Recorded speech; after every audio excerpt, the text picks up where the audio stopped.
Puji Tuhan, selamat malam, salam sejahtera bagi semua jemaat Tuhan.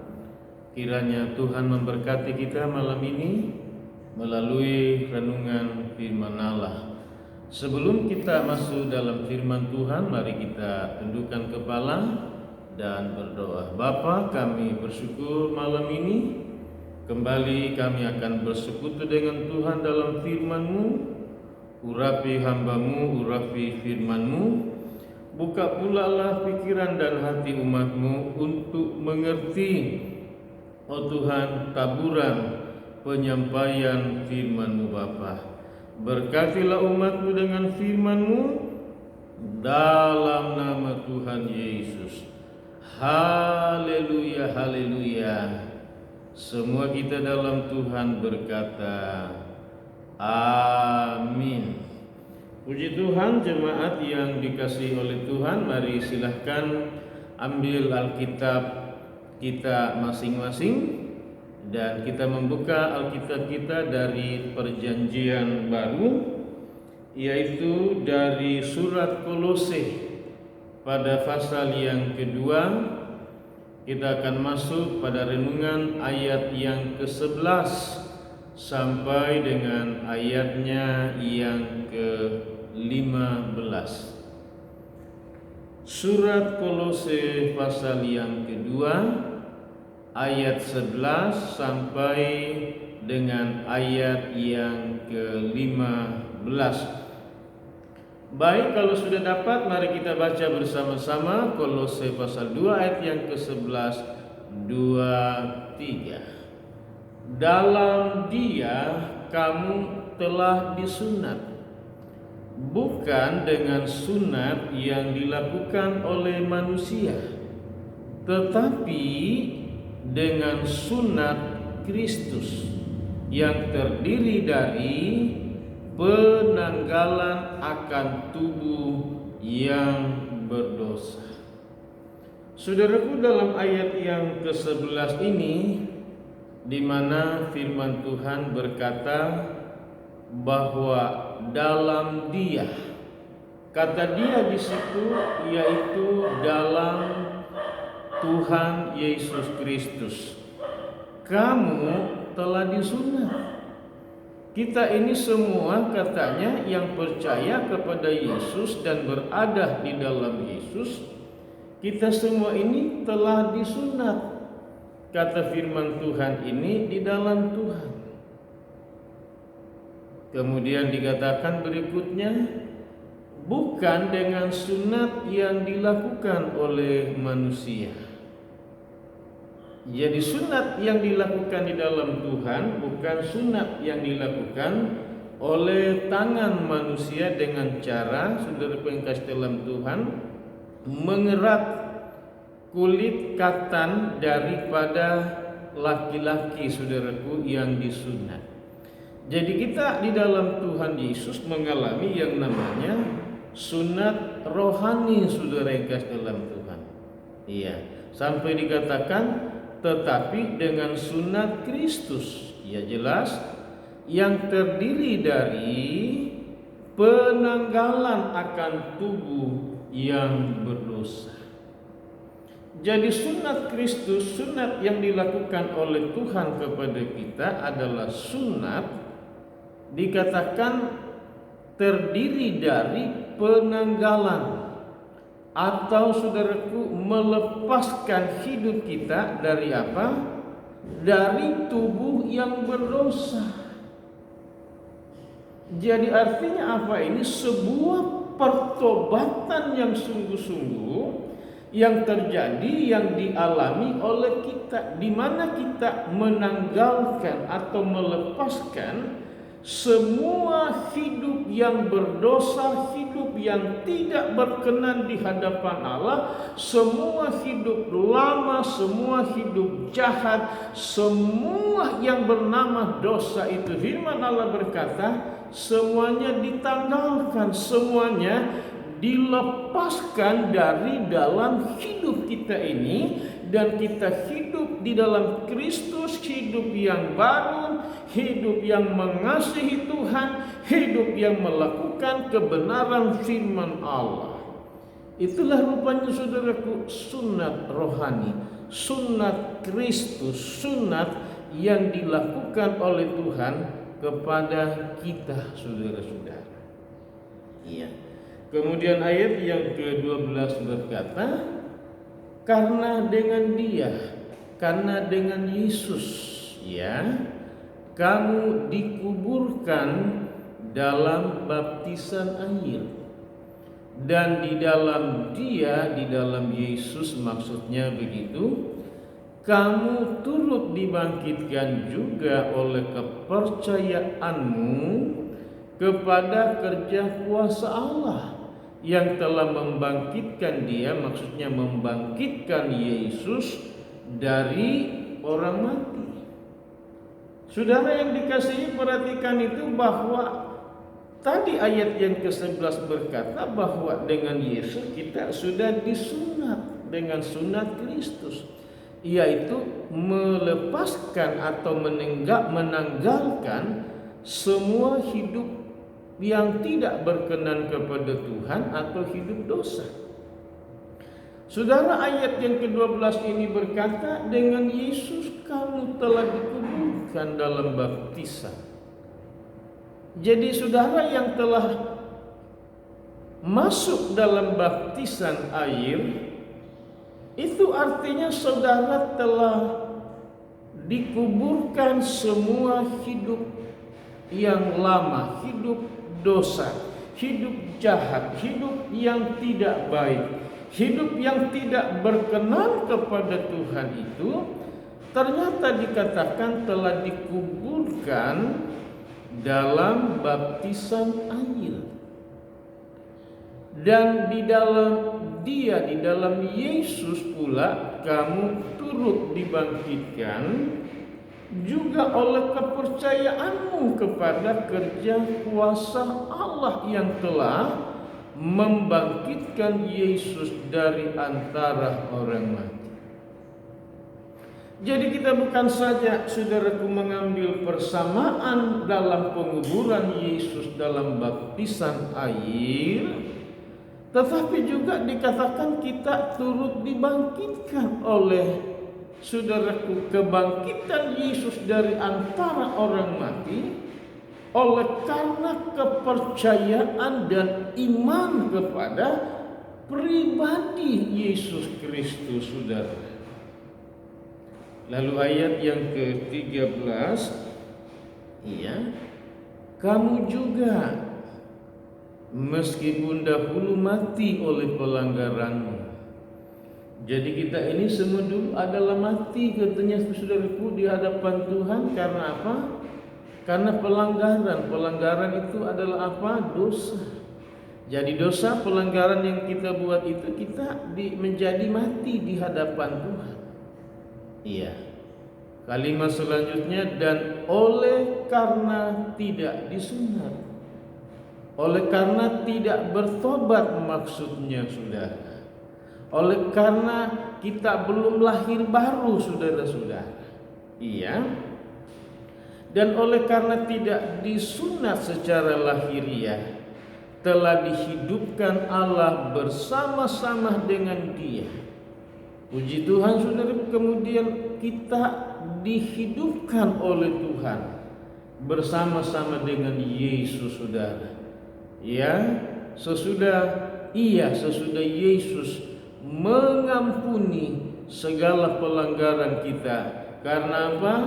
Karena iman dan kepercayaan saudara kepada pribadi juru selamat, itulah Yesus Kristus. Ayat yang ke-15 berkata, 16, dengan menghapuskan, ya, surat hutang yang oleh ketentuan-ketentuan hukum mendakwah dan mengancam kita, dan ditiadakannya dengan memakukannya pada kayu salib. Alkitab mengatakan begini, bahwa kita ini semua telah terjual dalam dosa. Dan kita tidak bisa, saudaraku, keluar dari dosa. Dengan kekuatan kita, dengan cara kita, dengan pola kita, dengan usaha kita. Dan seorang manusia pun, tokoh-tokoh dalam Alkitab, baik itu kalau dalam perjanjian lama, nabi-nabi saudara, kemudian juga oleh saudara yang kasih dalam Tuhan perjanjian baru, rasul-rasul, para penginjil, para nabi juga, kemudian para gembala dan para guru-guru Injil. Ini tokoh-tokoh ini pun tidak bisa menyelamatkan saya dan saudara. Iya.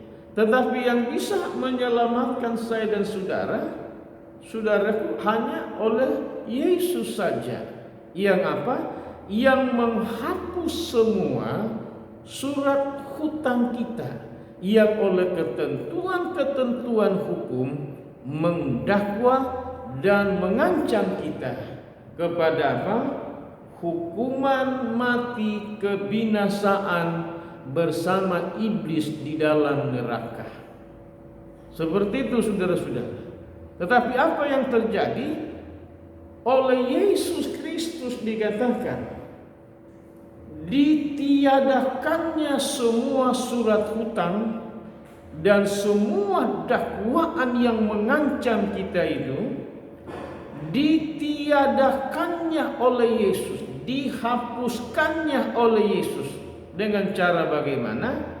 Dengan cara memakukannya pada tubuh Yesus, yaitu pada kayu salib, saudara-saudara.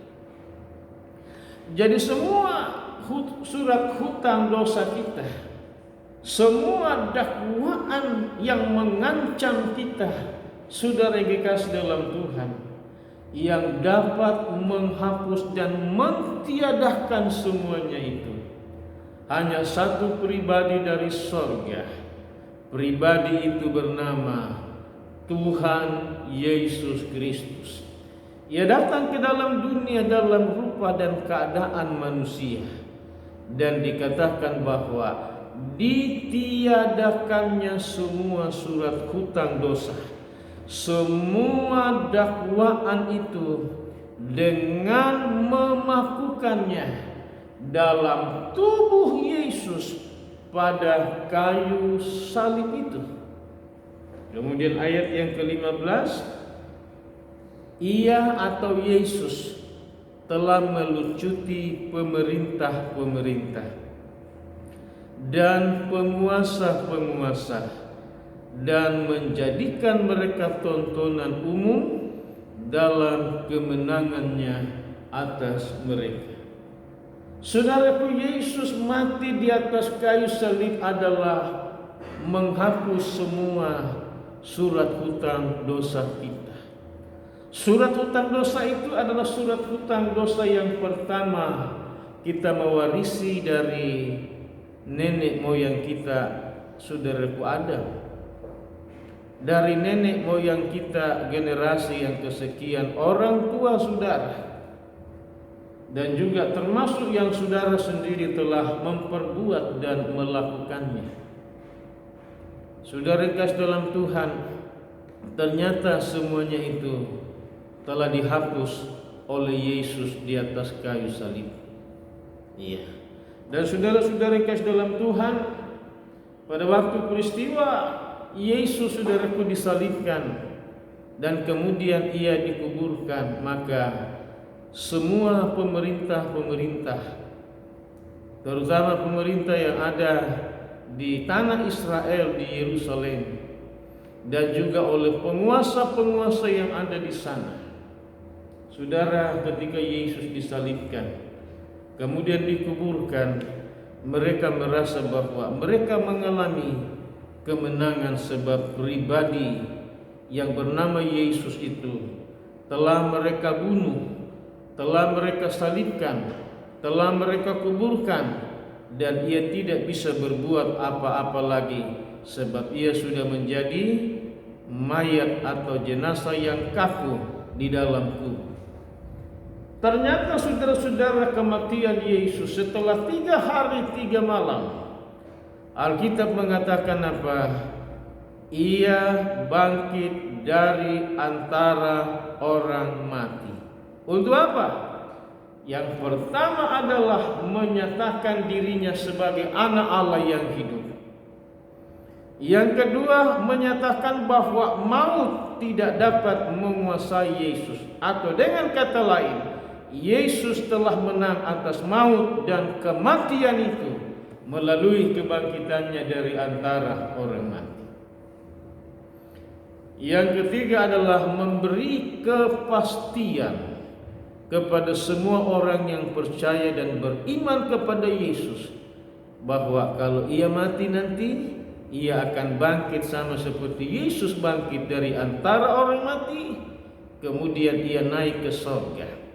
Saudara-saudara, kebangkitan Yesus dikatakan ia melucuti pemerintah-pemerintah dan ia melucuti penguasa-penguasa dan menjadikan mereka ini tontonan umum dalam kemenangan Yesus atas mereka melalui kebangkitannya dari antara orang mati.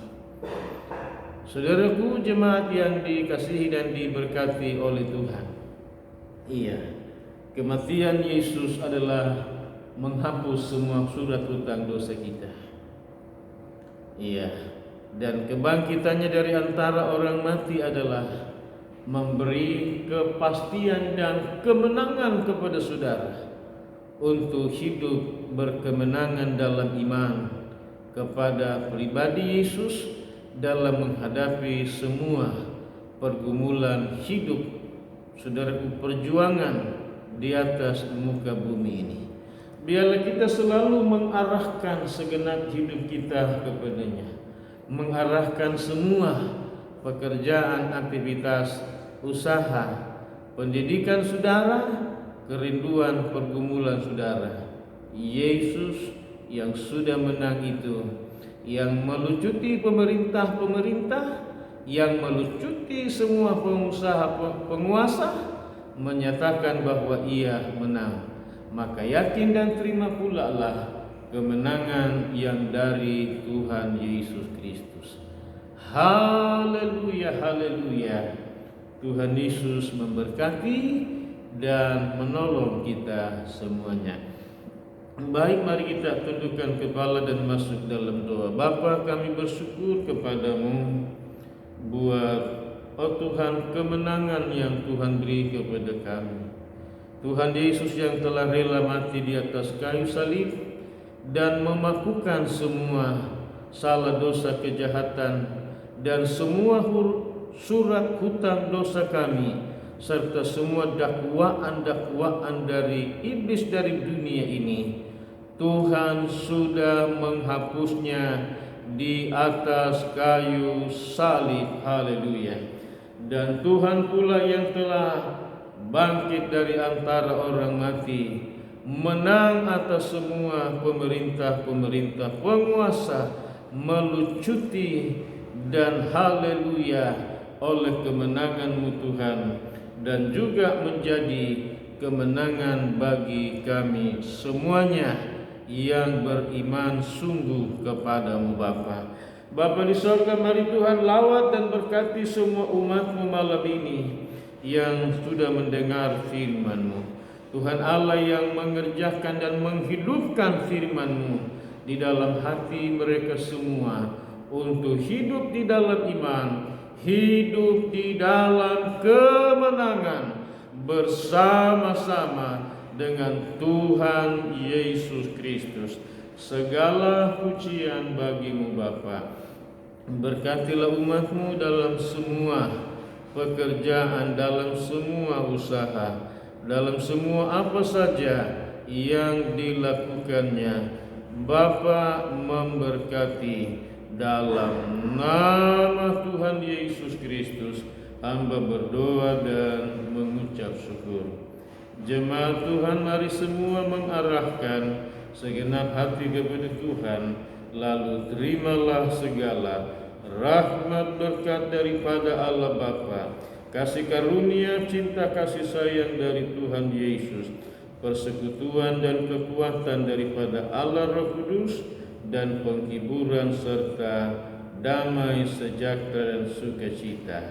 Di dalam nama Allah Bapa, Putra dan Roh Kudus, Tuhan Yesus Kristus. Haleluya, haleluya, haleluya, haleluya. Semua kita dalam Tuhan berkata, amin. Selamat malam, selamat beristirahat. Tuhan memberkati. Shalom.